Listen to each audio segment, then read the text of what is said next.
Assalamualaikum warahmatullahi wabarakatuh. Kami dari kelompok 3 akan menjelaskan mengenai PT Semen Bosawa Maros. Perkenalkan, nama saya Renda Saura, BP 1911 021019.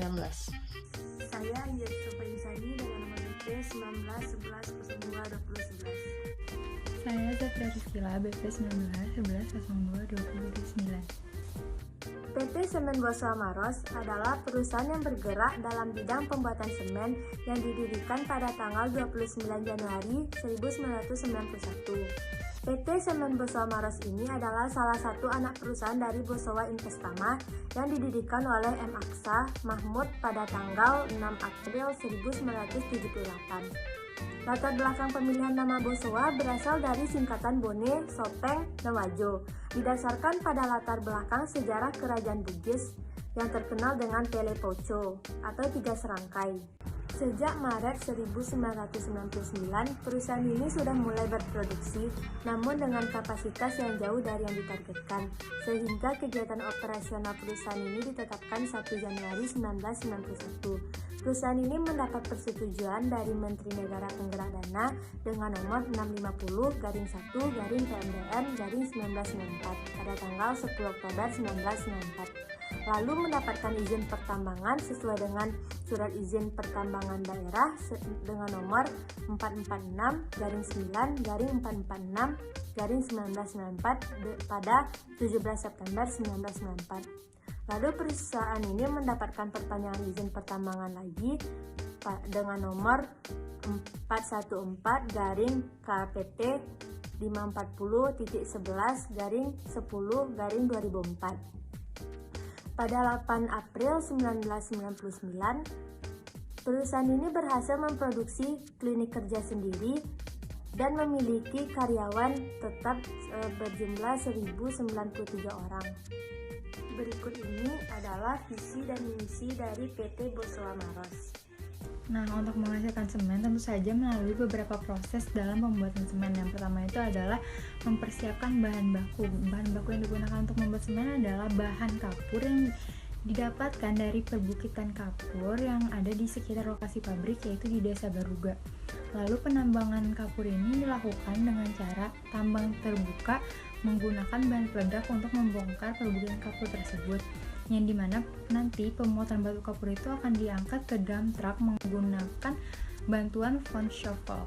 Lalu proses yang kedua setelah kita menyiapkan bahan baku adalah penggilingan bahan baku, yang dimana bahan baku yang sudah kita persiapkan tadi akan dipindahkan dari tempat penyimpanan ke tempat untuk penggilingan, dicampur lalu sampai nanti akan disaring oleh alat pemisah menjadi debu-debu halus, yang dimana akan menjadi material solid yang berupa butiran berukuran 90 mikron yang akan disimpan ke dalam raw mill setelah melakukan raw mix atau pencampuran.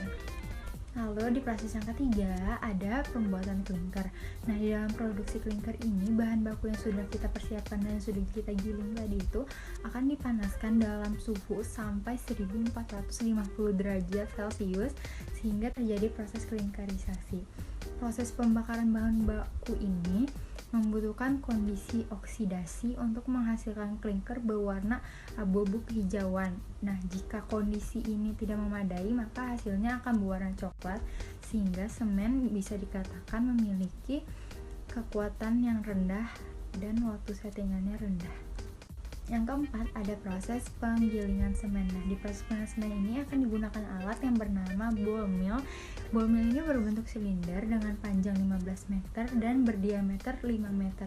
Yang dimana klinker dari klinker silo dan gypsum akan dipindahkan ke tempat untuk dilakukan penggilingan. Namun sebelum dilakukan penggilingan akan dilakukan proses pada sistem HRP agar bisa digiling dengan lebih mudah.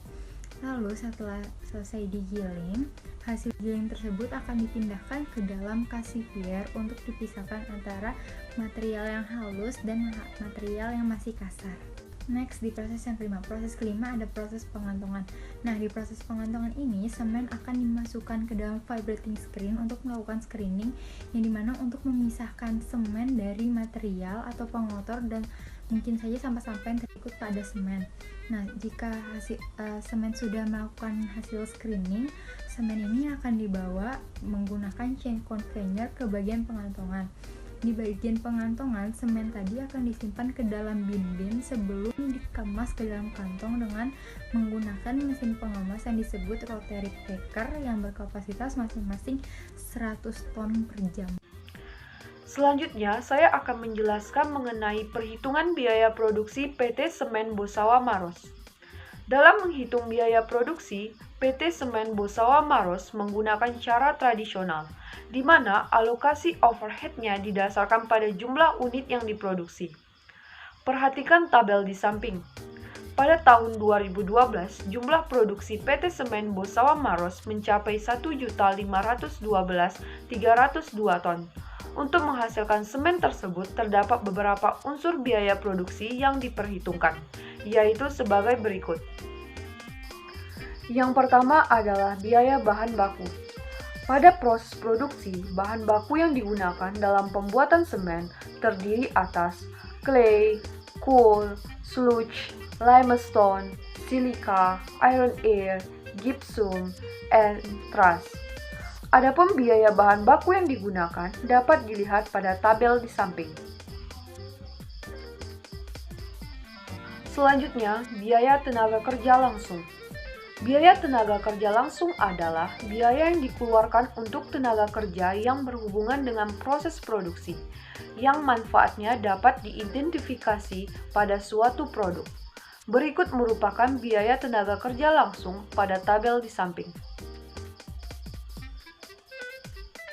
Selanjutnya, biaya overhead pabrik.